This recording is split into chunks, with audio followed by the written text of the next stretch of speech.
હું વિધવા હતી. મારો એક નાનો દીકરો છે. તે ખૂબ નાનો હતો, તેથી તેને દૂધની ઘણી જરૂર પડતી હતી. તેની માટે હું દરરોજ એક દૂધવાળા પાસેથી દૂધ લેતી હતી. દૂધવાળો દેખાવમાં ખૂબ જ સુંદર અને હેન્ડસમ હતો. જ્યારે પણ તે આવતો, મારો દીકરો રેગતો રેગતો તેની પાસે પહોંચી જતો અને તેની સાથે રમવા લાગતો. મને તેનો સ્વભાવ ખૂબ પસંદ આવવા લાગ્યો હતો. અમારી નજરો પણ ઘણી વખત એકબીજા સાથે ટકરાતી. એક દિવસ ખૂબ જ જોરદાર વરસાદ થઈ રહ્યો હતો. સાંજ થઈ ગઈ હતી. તે દૂધ લઈને આવ્યો. તે વરસાદમાં ભીંજાઈ જવાને કારણે મેં તેને અંદર આવવા માટે કહ્યું. ત્યારે તેણે મારો હાથ પોતાના હાથમાં લઈ લીધો. નમસ્કાર મિત્રો, મારું નામ સંગીતા છે. મારી ઉંમર 29 વર્ષની છે અને હું એક વિધવા સ્ત્રી છું.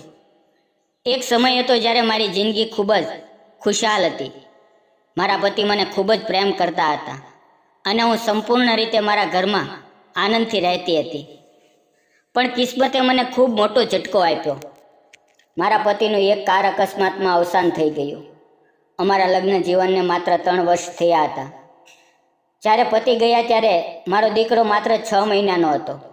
અમારા ઘરમાં સાસુ સસરા નહોતા, માત્ર હું અને મારા પતિ જ હતા.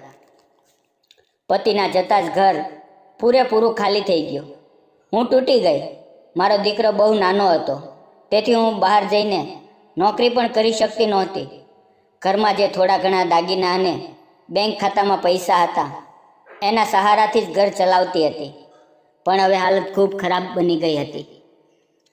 મારા માતા પિતા પણ વૃદ્ધ હતા, તેથી વધારે સહાય મળી શકતી નહોતી. એવા સમયે ઘર ચલાવવું એક પહાડ ઊંચકવા જેવી વાત હતી. પતિના અવસાનને હવે 1 વર્ષ થઈ ગયું હતું. મારો દીકરો હવે 1.5 વર્ષનો થઈ ગયો હતો અને તેને દૂધની જરૂર હતી. અમે જે ગામમાં રહેતા તેની નજીકના ગામમાં શામુ નામનો એક દૂધવાળો રહેતો હતો. તે દરરોજ સવારે દૂધ આપવા આવતો. તે દેખાવમાં ખૂબ જ સુંદર, લાંબો, ઘઉંવર્ણો અને તેના ચહેરા પર એક સરળતાની તેજસ્વી ઝલક હતી. એની આંખોમાં એક ખરાખરીની ઈમાનદારી દેખાતી હતી. જ્યારે પણ શામુ દૂધ લઈને ઘરે આવતો, મારો દીકરો રેગતો રેગતો તેની પાસે જતો. શામુ પણ પ્રેમથી એને ઉંચકીને પોતાની છાતીથી લગાવી લેતો. ક્યારેક તેના ખંભા પર બેસાડતો અને ખૂબ જ પ્રેમ આપતો. અમારી વચ્ચે નજરો ઘણીવાર મળે છે અને એ નજરોમાં કંઈક વિશેષ ભાવના હોય છે. એક દિવસ એવું બન્યું કે શામુ દૂધ આપીને જઈ રહ્યો હતો. એટલામાં મારો દીકરો રેગતો રેગતો દ્વાર સુધી આવી ગયો અને નીચે પડી ગયો.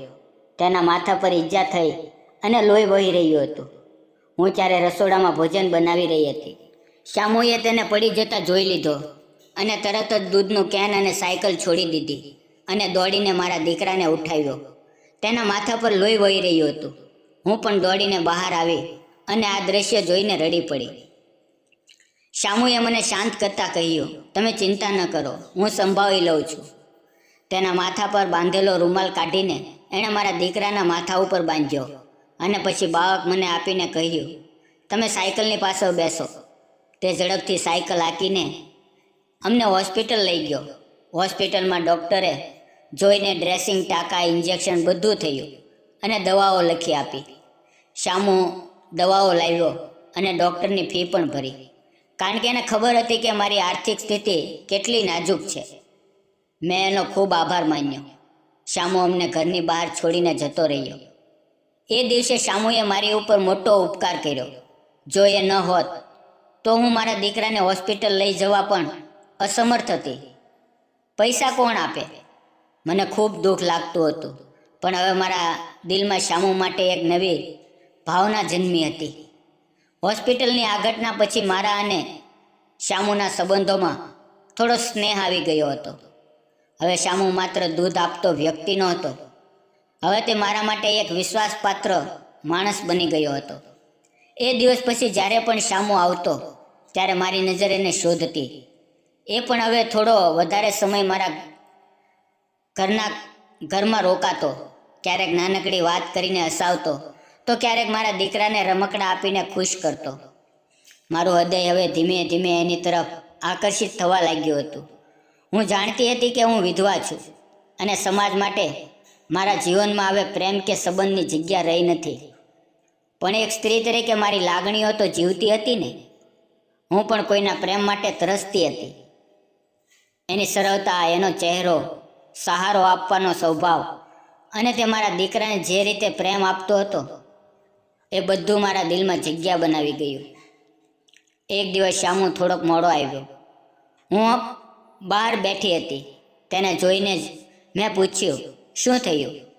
આજે કેમ મોડું થયું? એ થોડી વાર મૌન રહ્યો અને પછી એક નાનું સ્મિત આપીને બોલ્યો, એમ જ. આજે તમારું મોઢું ના જોયું એમ લાગતું હતું. એ બોલતા જ મને કંઈક અજીબ લાગ્યું. મનમાં છુપાયેલું કોઈ ફૂલ ખીલી ગયું. એવું મને લાગ્યું કે કદાચ એ પણ મારા વિશે કંઈક અનુભવતો હશે. બીજે દિવસે મારા ઘરમાં લાઇટ નહોતી. રસોડામાં પણ અંધારું હતું. શામુ આવ્યો ત્યારે મેં કહ્યું, માફ કરજો, આજે ઘરમાં અંધારું છે. એણે કહ્યું, તું દીકરા સાથે એકલી છે ને? ચાલ હું દીવો લઈ આવું, તને સહાય કરું. હું પણ હવે એની વાત માની ગઈ હતી.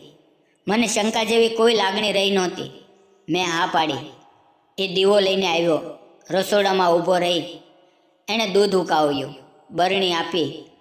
એ વચ્ચે એણે મને કહ્યું, સંગીતા, એક વાત કહું? હા કહો, મેં ધીરેથી કહ્યું. એ બોલ્યો, તમારું સાહસ જોઈને મને બહુ આશ્ચર્ય થાય છે. એકલી સ્ત્રી, એ પણ બાળક સાથે, જીવન સાથે લડી રહી છે. મને ખરેખર તમારી બહુ ઇજ્જત લાગે છે. એના મોઢેથી આવા શબ્દો સાંભળી મારી આંખમાં ભીની લાગણી આવી ગઈ. મેં કહ્યું, જીવન તો લડવું જ પડે ને, ખાસ કરીને જ્યારે પાછો વળવા માટે કોઈ પણ ન હોય. એ દિવસ પછી અમારી વાતચીત થોડી વધારે લાંબી થવા લાગી. હું પણ હવે એને જોવા માટે રાહ જોઈને બેઠી રહેતી. મારું હૃદય, જે લાંબા સમયથી તૂટેલું હતું, હવે ધીમે ધીમે સાજું થવા લાગ્યું હતું. શામુ મારી જિંદગીમાં અજાણી રીતે શાંતિભર્યા પવનની જેમ દાખલ થયો હતો. એક દિવસ હું અંદર સૂઈ રહી હતી. મારો દીકરો બારણું ખોલીને બહાર નીકળી ગયો હતો. શામુ આવ્યો ત્યારે એણે એને રસ્તા પરથી ઉઠાવ્યો અને ઘરે લઈ આવ્યો. એણે કહ્યું, તમારો દીકરો બહાર નીકળી ગયો હતો. એની વાત સાંભળીને હું ગભરાઈ ગઈ. જો શામુ ન હોત તો કદાચ મારા દીકરાને કંઈ પણ થઈ ગયું હોત. એણે મારી જિંદગીમાં ફરી એક વખત એક મોટો ઉપકાર કર્યો હતો. એની આવી ચિંતાનો ભાવ જોઈને હવે હું મૌન રહી ના શકી. એક દિવસ મેં એને રોકી જ લીધો અને કહ્યું, શામુ, તે મને જે સહારો આપ્યો છે એ હું કદી નહીં ભૂલી શકું. તમારાથી વાત કરવામાં મને શાંતિ મળે છે. એ થોડી વાર મૌન રહ્યો, પછી સ્મિત કરીને બોલ્યો, મને પણ તમારી સાથે વાત કરીને એવું લાગે છે કે હું પણ કોઈનો છું. અમે બંને એકબીજાના દિલમાં ચૂપચાપ પ્રવેશી ગયા હતા. શબ્દો વગર પણ બધું સમજાઈ ગયું હતું. એ દિવસ પછી મારી અને શામુની વચ્ચે લાગણીઓ એક નવી દિશામાં વધવા લાગી. હવે એ દરેક દિવસે મને મળવાનું બહાનું શોધતો અને હું પણ એની રાહ જોઈને બેઠી રહેતી. કોઈ ખુલ્લી કબૂલાત નહોતી, પણ બંનેના દિલો વચ્ચે એક અદૃશ્ય જોડાણ બનેલું હતું. એક સાંજે વરસાદ ફરી શરૂ થયો. ઘરમાં હું અને મારું બાળક બંને અંદર હતા. શેરીમાં ઠંડી હવા સાથે પલળેલી માટીની સુગંધ આવી રહી હતી. આજે તબિયત થોડી બેધ્યાન લાગી રહી હતી. એ જ સમયે કોઈએ બારણું ખખડાવ્યું. મેં બારણું ખોલ્યું તો શામુ અંદર ભીંજાયેલો આવે છે. હાથમાં દૂધની બોટલ હતી. મેં તરત જ કહ્યું, અરે તમે તો ભીંજાઈ ગયા છો, જલ્દી અંદર આવો, કપડાં બદલી લો, નહીંતર ઠંડી લાગશે. એ હળવું સ્મિત લઈને અંદર આવી ગયો. મેં એને રૂમાલ આપ્યો અને કહ્યું, કપડાં સૂકા કરી લો, ત્યાં સુધી હું તમારા માટે ચા બનાવી દઉં. એ પડખે બેઠો હતો. ગરમ ચાની બાષ્પ વચ્ચે એક મૌન વાતાવરણ બન્યું. એ મને જોઈ રહ્યો હતો. પછી ધીરેથી કહ્યું, સંગીતા, હું ઘણીવાર વિચારતો હતો કે તમને કઈ રીતે કહું, પણ હવે લાગે છે કે હવે વધુ રાહ ના જોઈ શકાય. હું થોડી આશ્ચર્યમાં હતી, પણ ચૂપ રહી. એની આંખોમાં મેં ગંભીરતા જોઈ. મને લાગતું હતું કે હું તારાથી દૂર રહી શકીશ, પણ હવે એવું લાગતું નથી. તમારી અને તમારા દીકરાની જવાબદારી હું જીવનભર ઉઠાવવા માંગુ છું. શું તમે મારા જીવનનો ભાગ બની શકો છો? મારું હૃદય ધબકવા લાગ્યું. આંખોમાં અચાનક આંસુ આવી ગયા, જાણે અંજાપાની અંદર આશાનું કિરણ બની ગયું હોય. હું થોડી વાર ચૂપ રહી, પછી મસ્તક ઝુકાવી દીધું. એમાં બધું સમજાઈ ગયું. શામુનો હાથ મારા હાથમાં આવી ગયો. હવે હું ફક્ત વિધવા નહોતી, હું ફરીથી એક સ્ત્રી બની ગઈ હતી. એવી સ્ત્રી જેને પ્રેમ, સહારો અને જીવવાની નવી આશા મળી હતી. આજે મારી અને શામુની સાથે લગ્ન થઈ ગયા છે. મારો દીકરો એને પપ્પા કહીને બોલાવે છે અને શામુ એને પ્રેમથી ઉછેરે છે. મારું તૂટી ગયેલું જીવન હવે ફરીથી જળવાઈ ગયું છે. ક્યારેક ભગવાન એક દરવાજો બંધ કરે છે, પણ તે નવી બારી જરૂર ખોલે છે. મિત્રો, પ્રેમ એ જગ્યા, ધર્મ કે સ્થિતિ નથી જોતો. એ ફક્ત દિલ જોવાનું જાણે છે. અને આજની મારી કહાની એ જ સાબિત કરે છે. મિત્રો, વિડીયો પસંદ આવ્યો તો વિડીયોને લાઈક, ચેનલને સબસ્ક્રાઈબ અને એક નાની એવી કોમેન્ટ જરૂર કરજો.